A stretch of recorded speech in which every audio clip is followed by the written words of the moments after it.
Então vou falar de novo. Graça e paz, irmãos, irmãs. Aí sim, aí sim. Eu estava com esse... Antigamente vinha agora está vindo diferente, mas tinha uns porta-pãozinho. Eu me lembrei que a gente usava isso aqui para colocar comprimido. Umas partes de gente da igreja já fez, né? Aí esses dias atrás eu fui na Casa China, fui comprar um porta-comprimido moderno. Quando eu estava comprando, eu falei assim, meu Deus, aí que a gente percebe quando a idade chega, né? Quando você vai na Casa China comprar porta-comprimido, aí lascou, né? Colocar um monte de vitamina A, B, C, colocar remédio para dormir, para acordar depois. Aí você fala assim, aí lascou tudo, né? Essa vida é assim mesmo. Quero compartilhar com você. Nós vamos ver Mateus capítulo 19, verso 16.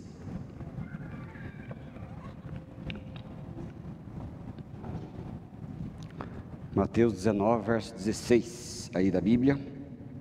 Nós vamos ler junto. Vamos ver o que a Bíblia diz aqui para nós. Então vamos ler bem devagarzinho, sem se preocupar com o que eu vou falar depois. Porque o que abençoa a gente é a Bíblia, né? A Bíblia que faz a obra na gente. Então Jesus conta, a Bíblia conta, quando Jesus estava compartilhando e ensinando, e num desses ensinos apareceu uma ilustração viva para Jesus, que diz assim: então, Jesus disse a seus discípulos: em verdade, vos digo que um rico dificilmente entrará no reino dos céus. E ainda vos digo que é mais fácil passar um camelo pelo fundo de uma agulha do que entrar um rico no reino de Deus. Ouvindo isto, os discípulos ficaram grandemente maravilhados e disseram: sendo assim, quem pode ser salvo?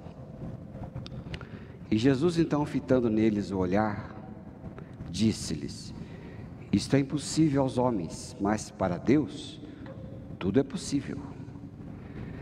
Então lhe falou Pedro. Eu falei o texto certo para você? Hã?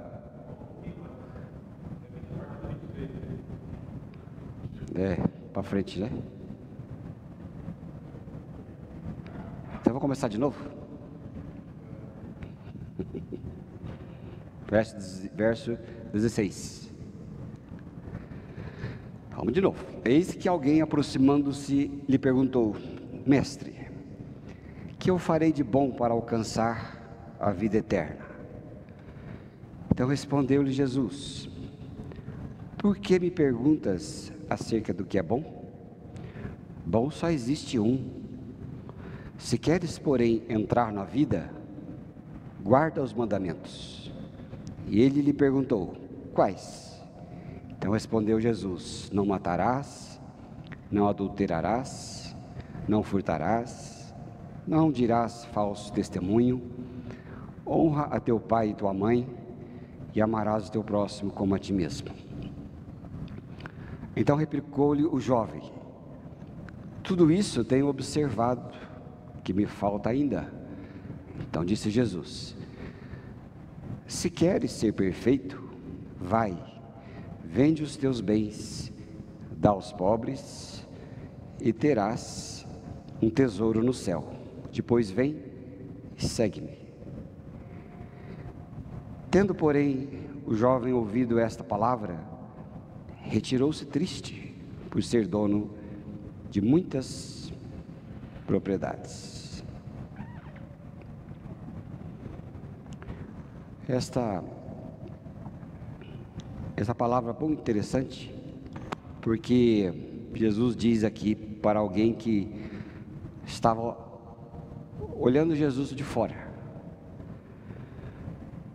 E esse que estava olhando Jesus de fora era uma pessoa bem religiosa, né? Jesus falou para ele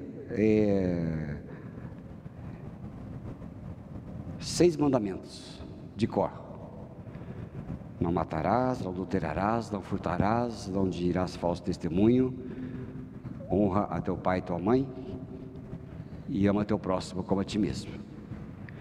Esses são os mandamentos que Jesus disse para aquele homem. Observe que Jesus não falou os outros mandamentos, porque os outros mandamentos eram o motivo de tropeço para o jovem. Então Jesus falou aqueles mandamentos que ele fazia. Veja no verso 20, ele disse: eu tenho tudo isso observado, o que me falta ainda? Aí Jesus foi para o espírito dos outros mandamentos e disse uma palavrinha assim interessante: se queres ser perfeito. Aquilo que ele estava vivendo era na periferia, mas faltava alguma coisa que estava impedindo aquela pessoa a entrar no reino. São pequenas coisas que impedem nossa vida, e são às vezes obstáculos para o nosso progresso. Eu não tenho dúvida que o nosso progresso ele está intimamente ligado à nossa vida com Ele, com Jesus, nossa vida espiritual com Ele, porque o nosso reflexo nessa terra é o reflexo da comunhão. Você tem comunhão com Ele, sua vida aqui vai boa. Se você não tem comunhão com Ele, sua vida vai ruim. Tudo é um reflexo, é um princípio espiritual e é uma semeadura. Deixa eu ler uma coisinha que eu achei muito interessante para vocês. Presta atenção, não vai dormir, tá? Não vai dormir porque assim, o clima hoje está gostoso, né? Tipo assim, que era uma cobertinha, e aí não dorme. Um professor de ciências de um colégio queria demonstrar um conceito aos seus alunos. Ele pegou um vaso de boca larga, colocou algumas pedras dentro. Então perguntou à classe: está cheio? Unanimemente responderam: sim. O professor então pegou um balde de pedregulhos, virou dentro do vaso. Os pequenos pedregulhos se alojaram nos espaços entre as pedras grandes. Então perguntou aos alunos: e agora? Está cheio? Desta vez alguns estavam já meio hesitantes, mas a maioria respondeu sim.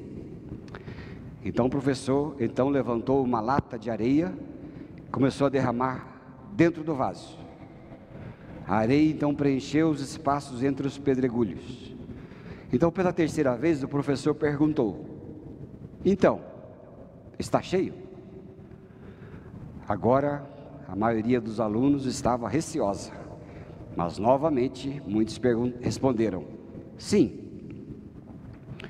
O professor então mandou buscar um jarro de água, derramou a água dentro do vaso. A água saturou a areia. Neste ponto o professor perguntou de novo para a classe: qual o objetivo dessa demonstração? Um jovem e brilhante aluno levantou a mão, respondeu: não importa quanto a agenda da vida de alguém esteja cheia, ele sempre conseguirá espremer dentro mais coisas. Não, respondeu o professor, o ponto é o seguinte: a menos que você coloque as pedras grandes em primeiro lugar dentro do vaso, não conseguirá mais colocá-las lá dentro. As pedras grandes são as coisas importantes da sua vida: seu relacionamento com Deus, sua família, seus amigos, seu crescimento pessoal e profissional.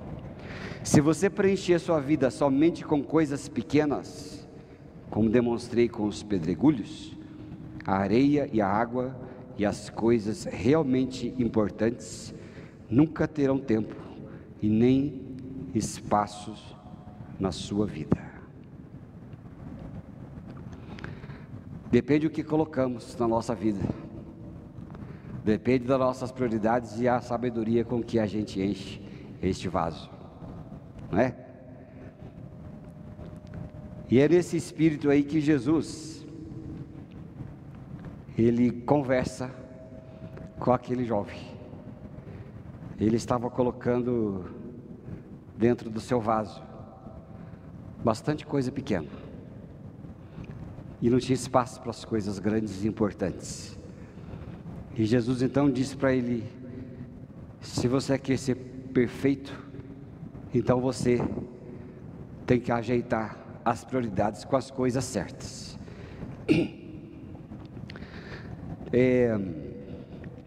Cada um de nós tem uma percepção de perfeição.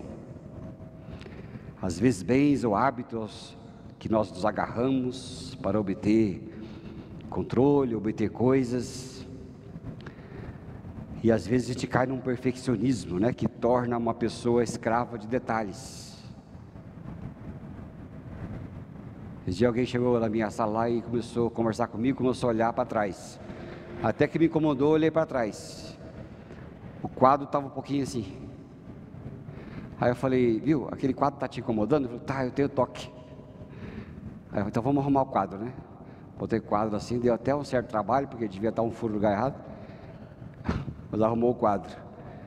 Mas às vezes o perfeccionismo, ele é escravo de detalhes. E às vezes o perfeccionismo é uma pressão que a gente tem de modo psicológico, que a gente impõe a si mesmo para ser aceito pelos outros. O perfeccionismo tem esse defeito, e a gente tem esse defeito. A gente quer ser perfeito para que os outros nos vejam como perfeitos, e assim nós nos tornamos aceitos. Não sei se alguém aqui é escravo do perfeccionismo, mas vá curar isso aí, porque isso aí não é bom não, né? Mas aqui no Evangelho, a palavra perfeito, ele tem uma outra conotação, porque Jesus falou para ele: se você quer ser perfeito, ele não falou se você quer ser escravo do perfeccionismo, nada disso. Ele falou: se você quer ser perfeito, né, esse perfeito que Jesus coloca aí para eles e que está no Evangelho, é algo maduro, algo completo, é algo íntegro. Ela significa isso. É abrir espaço para o crescimento pessoal, é abrir espaço para andar mais perto de Jesus e tirar os detalhes da vida. E aqui o Evangelho de Mateus coloca a palavra perfeito, que significa realmente maduro. Jesus disse para aquele jovem: se você quer ser maduro, se você quer ser íntegro, então tem algumas coisas que você precisa fazer na sua vida. E a gente vê isso, Jesus falando com aquele sujeito. E o que aquele sujeito estava fazendo? Ele estava valorizando coisas que não valeria a pena, trocando prioridades na sua vida. E às vezes muitas coisas nos tornam imperfeitos diante do Evangelho. Detalhes que não nos permitem crescer, não nos permitem progredir, detalhes que não nos permitem andar mais perto de Jesus e sermos abençoados por Ele. Receber coisas importantes que Ele tem guardado para nós. No caso daquele jovem, ele estava muito incomodado e muito escravo das coisas, e Jesus estava vendo que isso era o seu problema. E ele disse assim, lá no verso 16, vamos ler de novo esse versículo que nós já lemos, mas diz assim: e eis se aproximando-se dele um jovem, disse-lhe: bom mestre, que bem farei para conseguir a vida eterna? O que eu farei?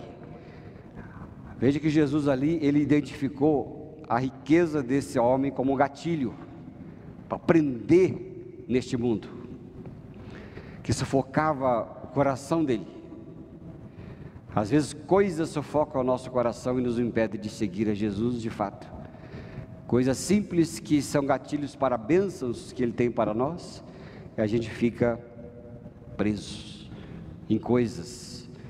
E Jesus ali mostra para aquele sujeito que o dinheiro estava impedindo a ele de entregar-se a Jesus. Ele não podia ir.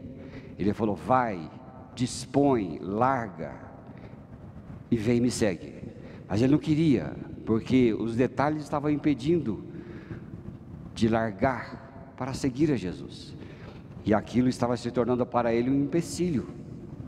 Há empecilhos que acontecem na nossa vida. Quais são os detalhes da sua vida e da minha vida? Detalhes importantes. Muitas pessoas, até mesmo os cristãos, que nós que frequentamos as igrejas, muitas vezes, estamos deixando escapar a vida boa que Deus tem para nós, porque as coisas desta vida estão nos impedindo de progredir. Qual coisa dessa vida te impede? Essa vida passageira, rapidinha, que às vezes qualquer detalhe, ela significa um fim. Às vezes qualquer coisa ela é passageira demais e a gente troca as prioridades, né? A gente troca o que é passageiro por aquilo que é eterno, por aquilo que dura muito, que dura para sempre. Hoje de manhã, se você não veio, compartilha ali a pregação da manhã que a gente compartilhou sobre as primícias. Qual é a primícia da sua vida? O que está em primeiro lugar para você? Porque o que estiver ocupando o seu coração em primeiro lugar é o que vai ser a sua grande salvação ou a sua grande perdição. Depende do que está em primeiro lugar. O que está em primeiro lugar em nossa vida? Já pensou sobre isso? Tem uma frase de um sujeito que eu me lembro sempre, mas ele diz uma coisa muito interessante. Ele fala assim: não é tolo aquele que dá o que não pode reter, para ganhar aquilo que ele não pode perder. Olha que coisa interessante. Não é tolo aquele que dá o que não pode reter. O que você não pode reter? Essas coisas da sua vida e da minha vida, os nossos cacarecos e tralhas, que vai embora, né? Riqueza vai embora, tudo acaba. Não tem caminhão de mudança em velório. Você já viu algum? Já viu? O único lugar que o sujeito se despede e não tem caminhão de mudança é no velório, porque tudo que tem aqui você não pode reter. As pessoas pegam, traça come, ferrugem corrói, ladrões roubam, saúde deteriora. São coisas, são as pedrinhas pequenas dentro de um vaso que a gente entulha, e quando chega o momento de colocar pedras que são importantes, elas não cabem mais no vaso. Que às vezes nossa vida está tão entulhada com coisas que nós queremos reter, mas é sábio aquele que dá o que não pode reter e ganha aquilo que ninguém pode tirar. O que é que ninguém pode tirar de você? Já parou para pensar? Se você fizer um balanço, o que é que ninguém pode tirar de mim? O que você vai colocar na sua lista? O que você vai colocar? Às vezes você faz um inventário, né? O que não podem tirar de mim? Não pode me tirar a bênção de Deus, não pode me tirar a provisão divina, não pode me tirar a cidadania do reino de Deus, não pode me tirar a esperança, não pode me tirar a certeza da sua provisão, não pode me tirar nada. Essas não podem tirar. E o que pode tirar de você? O pessoal está com medo, diz que vai vir aí um ano de 2024 bem diferente, né? A pastora está comentando comigo aí sobre uma historinha aí, de que o sujeito lá, as profecias lá do passado, né? Que prevê ano difícil esse 2024. E tudo bem, mas se for um ano difícil, o pessoal diz que vai ter um bug nos computadores e tudo que você tem no banco vai sumir. E daí? Como é que vai fazer? Pode tirar isso? Pode tirar isso. De repente você pode amanhecer no dia, vai lá ver as coisas que você tem lá no seu telefone, que cabe tudo no telefone. Cadê? Sumiu tudo, acabou com tudo. Aí entra de desespero. Nós, né, irmão Edson, da nossa idade, lembramos de quando surgiu lá o confisco do plano, que tirou o dinheiro, é plano cruzado que foi? Tirou o dinheiro de todo mundo. Muitas pessoas se suicidaram. Eu me lembro que tem um documentário, agora não sei aonde, mas eu assisti. O sujeito tinha uns caminhões, mas ele tinha acabado de vender, não era muito rico, ele era um trabalhador, daquele que tinha comprado 2 caminhões, tinha vendido 2 caminhões, para pegar o dinheiro para comprar 2 caminhões mais novos.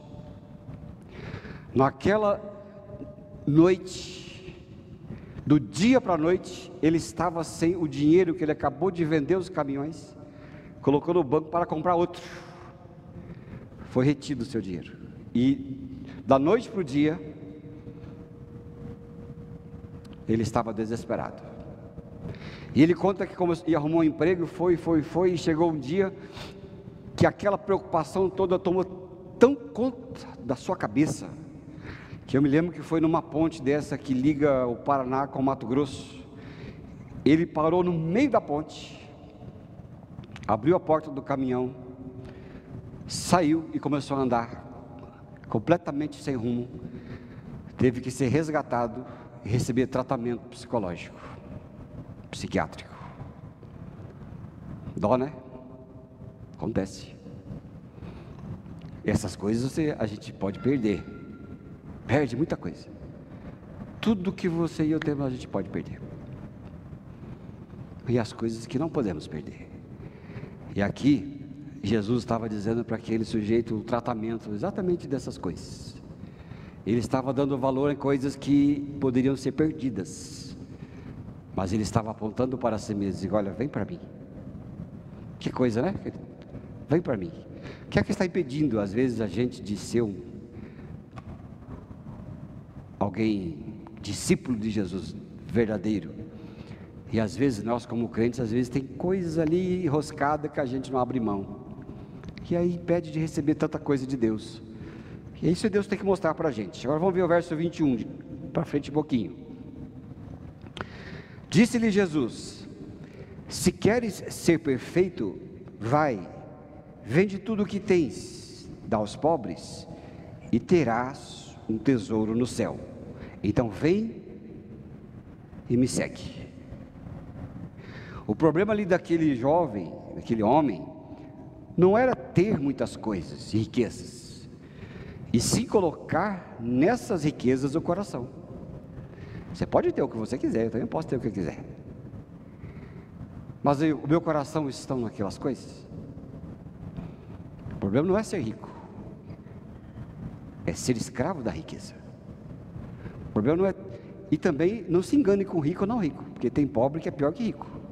Pobre e avarento, que ele quer ser rico de qualquer jeito, nunca vai ter coisa nenhuma, mas age de uma avareza, né? Vive uma vida tão desgraçada, tentando ser, que se perde. Aí é aquela avareza. O problema é o coração. Seu coração não pode estar dentro da riqueza e nem na pobreza, porque se o seu coração estiver na pobreza, você vai ser um amargo da vida, não é verdade? Você é um amargo. Ah, porque eu não tenho, ah, porque não dá, ah, porque não vai dar certo. E já pensei muito nisso. Deus me trata todo santo dia, mas Deus tem paciência comigo, e eu tenho paciência comigo mesmo. A gente chega lá, porque a Bíblia diz: aquele que começou a boa obra em nós, o que acontece? Há de completá-la. Às vezes eu vejo que Jesus está meio irritado comigo e diz: fique tranquilo, o senhor vai completar, o senhor vai conseguir completar. Vai devagar aqui com o barro, vai devagar com o barro. Isso acontece muito. Muita gente tem se apegado não somente a coisas, mas também até a pessoas. Apego a pessoas.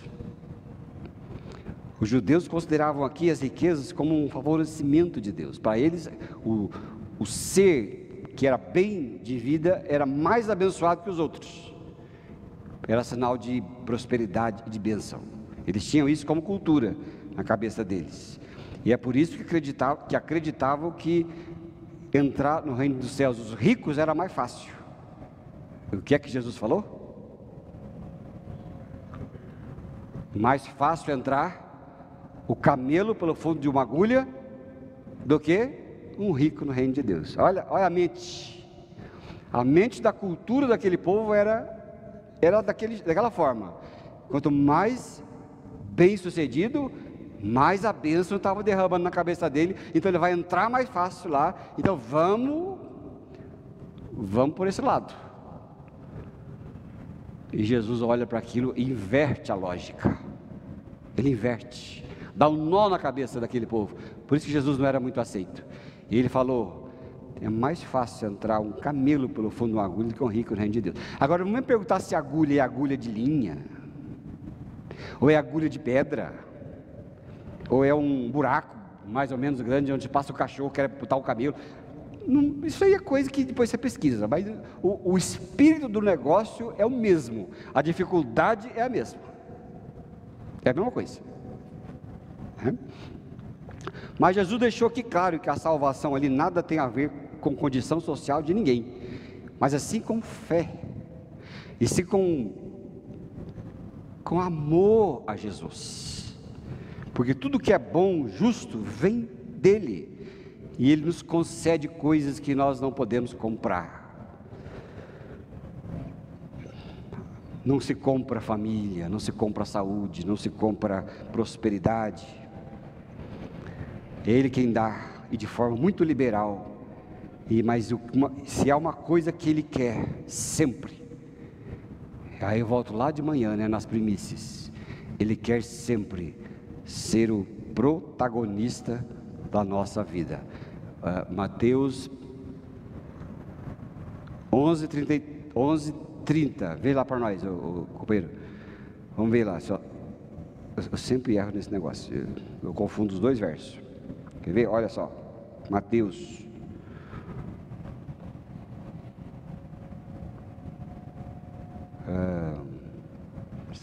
Mateus, vamos lá, 6:33. Agora já sabe de cor, né? Agora já sabe de cor. 33, vamos ler junto? Busquem em primeiro lugar o seu reino e a sua justiça, e todas estas coisas vos serão acrescentadas. Olha que coisa. Busque em primeiro lugar. Qual que é o primeiro lugar? Jesus, mais uma vez, queria ser o primeiro da lista daquele homem, porque Jesus é a porta. Ele é a única porta de entrada para o reino. Não adianta aquele sujeito ter isso, aquilo outro, não só como favoravelmente os bens das riquezas como ele tinha, não só meia dúzia dos mandamentos que ele seguia. Jesus olhava para ele e dizia: você está perdido, mas eu quero que você descole o seu coração, porque eu sou a porta. Não é isso que ele diz lá nos evangelhos? Eu sou a porta, aquele que entra por mim, e aí vai. E ele falou: eu sou o caminho, a verdade e a vida, ninguém vem ao Pai senão por mim. Ele está dizendo para aquele homem: eu quero que você seja salvo, meu filho, porque você está com o coração colado neste mundo, e aquelas pessoas que têm o coração colado neste mundo, sofrem, porque o mundo sem Deus, o mundo não nos trata bem, o mundo nos trata mal, e se você é escravo deste mundo, você sempre será maltratado. Agora, se você e eu colocarmos o senhorio de Cristo em nossas vidas, nós sempre seremos bem tratados. Gente bem tratada é feliz, não é feliz? Não é verdade? Você veja que até os animaizinhos, quando eles são bem tratados, são felizes. Lá em casa tem o Bonerges. O Bonerges, pensa no cachorro feliz. O seu Bonerges lá também é feliz lá também? Hein, Carlos? Está firme lá? Olha lá, cachorro feliz, bem cuidado, bem escovado, bem cheiroso, né? Paga a gente até para dar banho, come bem, ração de primeira, tudo bonitinho. Aí eles dormem lá e dormem com a felicidade. Olha a paz dessa criatura. Uma vez eu cheguei para ele e falei assim: Bonerdio, eu queria ter a vida que você tem. Aí ele olhou para mim e falou assim: sai para lá. O ser humano bem tratado, ele é feliz. Quando é que você é bem tratado? Quando você ama Jesus e você sabe que Jesus te trata bem. E eu sei que Jesus me trata bem, por isso eu sou feliz. Você é feliz? Fala, pô, vocês são felizes ou são felizes? Se não for feliz, eu vou orar daqui a pouco, você vai ser, em nome de Jesus, amém? Pois é, porque ser bem tratado deixa ele feliz, tendo ou não tendo, você é feliz. O que não pode é ter obstáculos para Deus. Olha lá, Mateus 10:37, diz assim, Jesus advertindo, vamos ler junto? Quem ama seu pai, sua mãe, mais do que a mim, não é digno de mim. Quem ama seu filho ou filha mais do que a mim, não é digno de mim. E olha, cuidado, quem está tendo a prioridade, vai te impedir, hein? Cuidado, vai te impedir. Uma hora você vai escolher, porque ninguém pode servir a dois senhores, Jesus disse. Ou vai ser fiel a um, ou vai ser fiel ao outro. Você tem que ter os dois pés numa canoa só. Né? Vai na canoa com Jesus, porque mesmo se a canoa baixar lá na Foz do Iguaçu, a canoa não vai virar. Agora ficar aqui em duas canoas, aí uma hora você vai pular o pé para um lado, talvez não seja bom. Olha o Salmo 62, versículo 10, veja ali, ó. Jesus dizendo, vamos ler junto? Não confie naquilo que extorquis, nem vos glorieis na rapina. Se as vossas riquezas prosperam, não ponhais nela o coração. Uma versão mais fácil aqui de entender. Não confiem na opressão, nem ponham falsas esperanças na rapina. Se as riquezas de vocês aumentam, não ponham nela o seu coração, porque às vezes o nosso coração é proporcional àquilo que temos. A nossa fidelidade é proporcional àquilo que temos. Vai aumentando a prosperidade na nossa vida, vai diminuindo a fé e a dedicação a Jesus. Isso é que a Bíblia diz, e que Jesus disse para aquele jovem: não põe seu coração, cuidado onde você põe seu coração. E se aumenta a sua prosperidade, mantenha seu coração quieto. Li essa semana um livro que o sujeito disse assim para Deus: Senhor, não me deixe sem dor. Eu falei, que coisa interessante, porque a experiência daquele homem foi uma experiência humana, porque ele percebeu as suas caídas na vida. Toda vez que ele estava em prosperidade, ele caía em desgraça, e ele voltava para Deus, e a situação mudava, e ele voltava para o mundo de perdição, e ele então lembrava-se de Deus e voltava, até que ele chegou à sua maturidade, e na sua maturidade ele aprendeu, e fez um pedido a Deus: não me deixe sem dor. Sabe por que ele pediu isso? Porque o ser humano não sabe viver sem dor na sua piedade.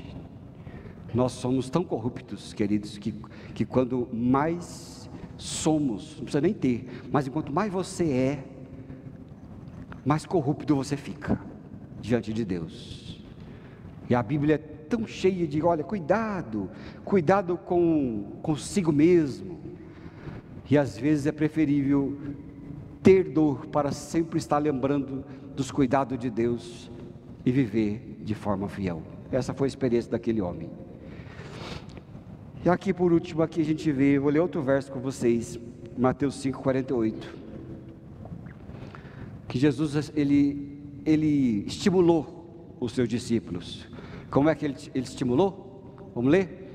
Portanto, sede vós perfeitos, como perfeito é o vosso Pai Celeste. Lembre-se, ele não disse sejam perfeccionistas, ele disse seja perfeito.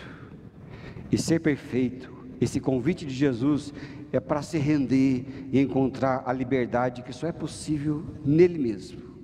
Eu me lembro de, aqui no capítulo 19, verso 26 de Mateus, que ele falou para aqueles discípulos.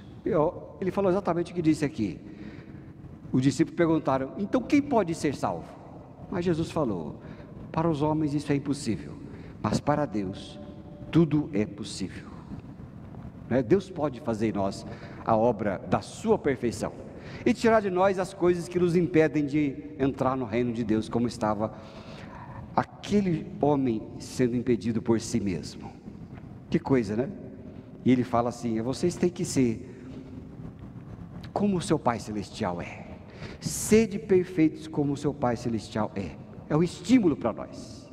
É um estímulo muito grande. Porque Deus sabe das nossas fraquezas e das nossas limitações todas. Ninguém precisa ficar aí andando atrás de perfeccionismo, não. Quando você olha para Jesus e anda com Jesus, Ele te torna perfeito. A nossa perfeição sempre estará nele. Mas Ele age em nós e por meio de nós também.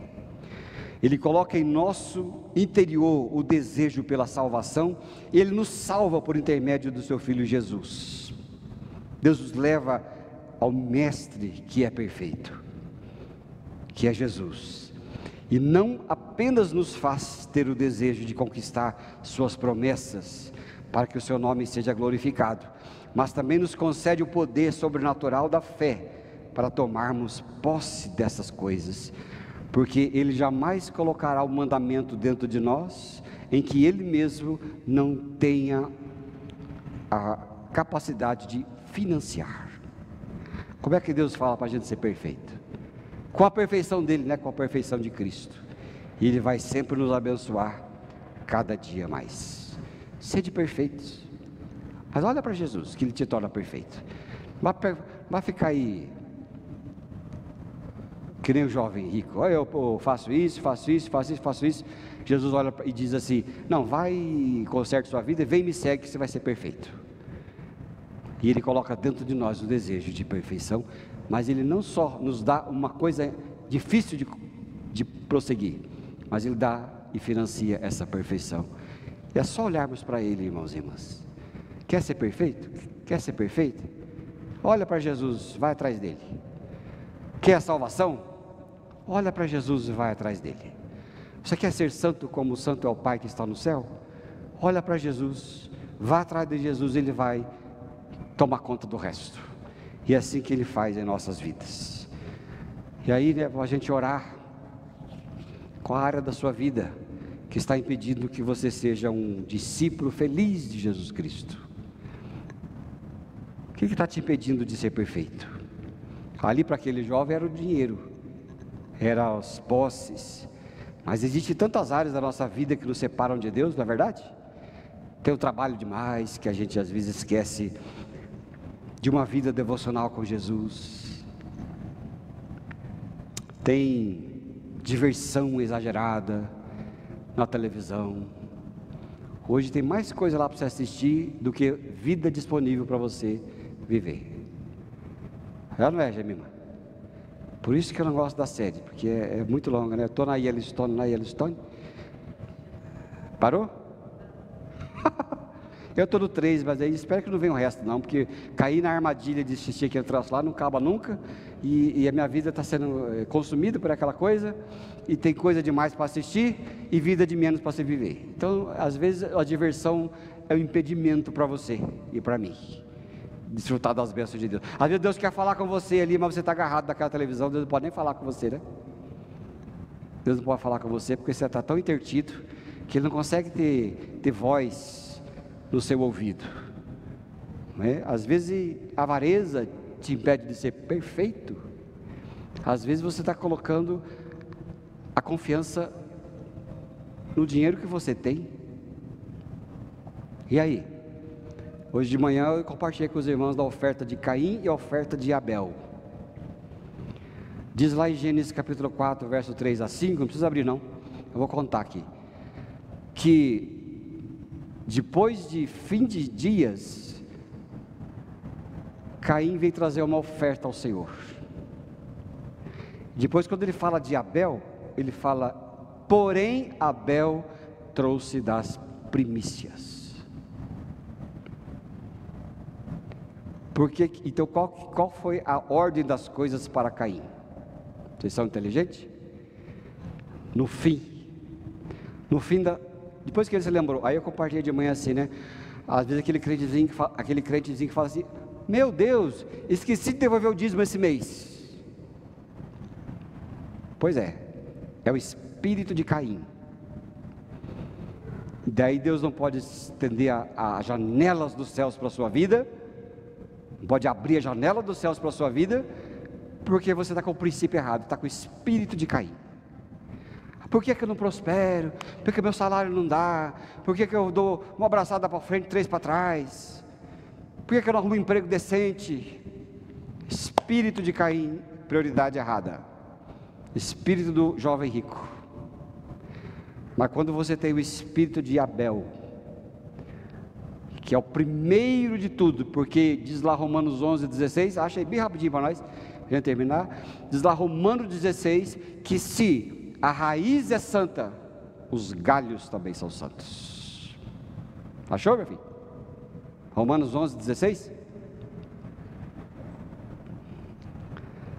Vai lá, vamos ler junto? Se forem santas as primícias da massa, igualmente o será na sua totalidade. Se for santa a raiz, também os ramos serão. Repreende o devorador das suas finanças e consagra a primícia de tudo, e você vai ver prosperidade. Às vezes isso te impede de ser próspero, de entrar no reino. Então tantas coisas, falta de conhecimento bíblico por causa da preguiça, te impede de conhecer e entrar no reino.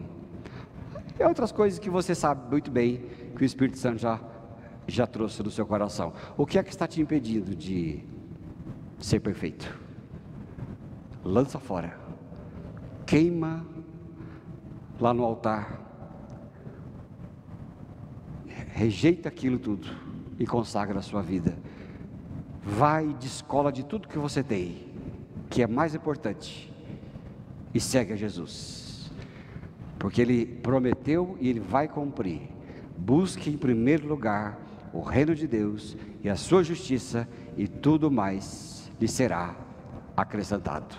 Não é tolo aquele que larga aquilo que não pode reter, para pegar aquilo que não pode perder. Amém, povo?